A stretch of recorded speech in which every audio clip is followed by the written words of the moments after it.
Second question है on comparing the ratio a1 by a2, b1 by b2 and c1 by c2, find out whether the lines representing the following pairs of linear equations intersects at a point are parallel or coincident।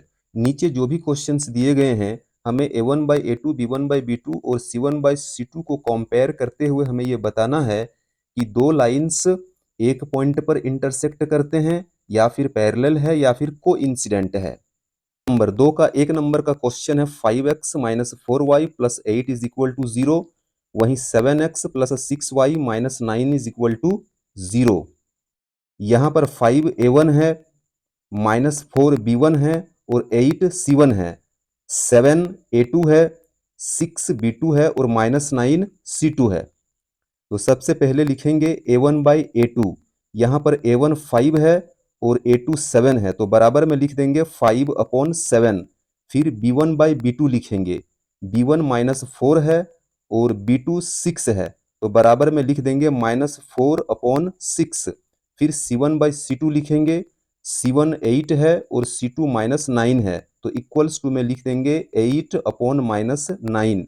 यहाँ पर आप देख सकते हैं कि a1 by a2 और b1 by b2 दोनों का वैल्यू अलग अलग है, यानी कि a1 बाई a2 और b1 बाई b2 इक्वल नहीं है। तो यहाँ पर हम लिख देंगे a1 by a2 is not equal to b1 by b2।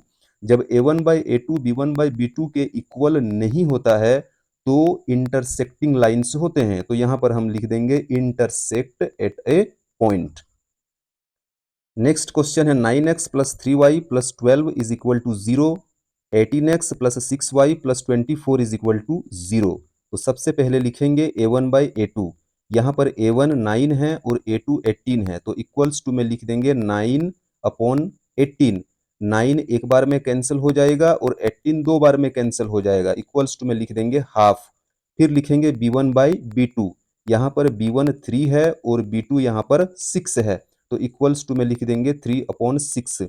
यहाँ पर 3 भी 1 बार में कैंसिल होगा और 6 दो बार में और इक्वल्स टू में आ जाएगा हाफ।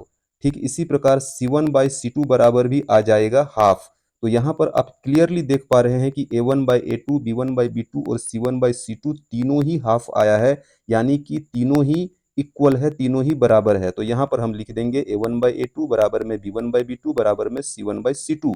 और जब तीनों ही बराबर होते हैं तो वो होते हैं कोइंसिडेंट। तो यहाँ पर हम लिख देंगे कोइंसिडेंट।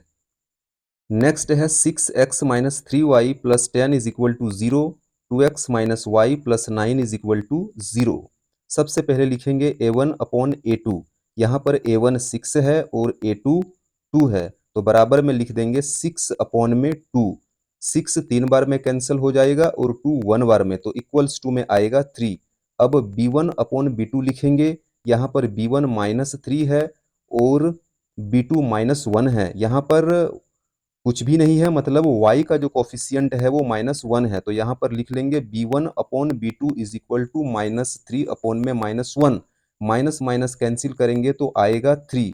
फिर c1 बाई c2 यहाँ पर लिख लेंगे। c1 10 है, c2 9 है, बराबर में 10 - 9 लिखेंगे।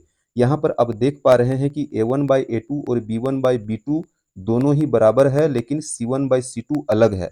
तो यहाँ पर लिख देंगे a1 बाई a2 बराबर में b1 बाई b2 और यहाँ पर not equal to c1 by c2 लिखेंगे।